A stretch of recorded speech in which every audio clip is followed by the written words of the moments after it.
Suivra tout cela et grâce à vous, Grégory, votre conseil, donc comme chaque après-midi, vous recommandez tous les jours à nos auditeurs, à nos téléspectateurs sur BFM Business une valeur à l'achat ou à la vente. Aujourd'hui, vous êtes à la vente sur une compagnie industrielle qui semble souffrir de la sortie du Covid. Oui, on aurait toujours envie de dire Covid c'est fini. Bon, c'est pas fini, c'est toujours là et ça va rester longtemps parmi nous. Mais certaines compagnies, évidemment, sont plus exposées que d'autres. Alors, pourquoi cette compagnie Fastenal est très exposée au Covid? 20% de leur production, c'est en gros deux produits qui ont été extrêmement utilisés, c'est les masques et les gants. Évidemment, en ce moment, l'emploi de masques et de gants est en chute libre.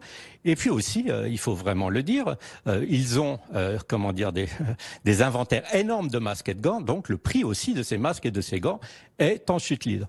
Alors l'autre activité, c'est l'activité industrielle, c'est ce qu'on appelle les rivets, ça a l'air d'être très important dans la construction par exemple. Plus de 30% de leurs revenus. Or, ces rivets, c'est de l'acier.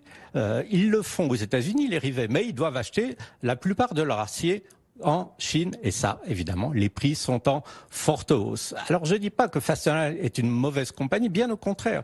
Mais je dis que là, il y a deux vents contraire, justement pour être clair, devant un contraire qui ne devrait vraiment pas favoriser, en tout cas sur les prochains mois ou peut-être sur une année Fastenal. Donc, si on veut s'exposer à l'industrie américaine, il y a tellement d'autres, d'autres allées. On peut voir justement, par exemple, les constructeurs de panneaux solaires, des choses comme ça, et surtout essayer de se dire, ne touchons pas des compagnies trop liées à Covid, à part les vaccins, et trop liées aux importations qu'elles doivent faire de Chine, parce que là, elles ne sont pas vraiment au contrôle de leur destin. Et vous êtes donc à la vente sur ce titre Fastenal, avec cet horizon d'investissement toujours moyen-long terme que vous proposez à nos auditeurs et nos téléspectateurs. Merci Grégory. Grégory Volokil, le président de Mescart Financial Services, nous accompagne chaque jour. Wall Street mitigé, le S&P 500 stable, le Nasdaq gagne 0,1%. À Paris, on n'est plus franchement orienté aujourd'hui. Franchement orienté plutôt à la baisse, malheureusement. Moins 0,7%. En ce moment, le CAC, 6525 points. La plupart des marchés européens sont en baisse,